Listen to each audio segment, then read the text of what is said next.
IPL 2026లో ఒక అద్భుతమైన match జరిగింది.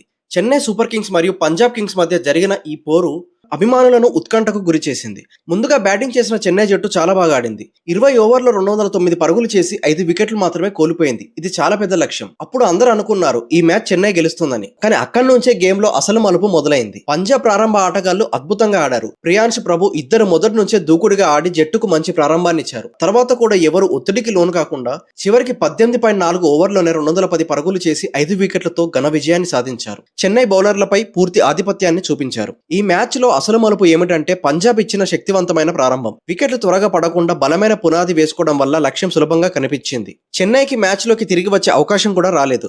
మ్యాచ్ తర్వాత కెప్టెన్ శ్రేయస్ అయ్యర్ ఇలా అన్నాడు: మైదానంలోకి వెళ్లే ముందు కొంత ఆందోళనగా ఉంటుంది, కానీ ఈ రోజు మా ప్రారంభం మాత్రం అద్భుతంగా ఉంది. ప్రియాంశ్ ప్రభు ఇద్దరు గొప్పగా ఆడారు. వాళ్ళ వల్ల మా జట్టు స్థిరంగా ఆడగలిగింది. అంటే ఈ విజయంలో ముఖ్య కారణం మంచి ప్రారంభ భాగస్వామ్యం. ఈ విజయంతో పంజాబ్ జట్టు ఇప్పుడు పాయింట్ల పట్టికలో మొదటి స్థానానికి చేరుకుంది.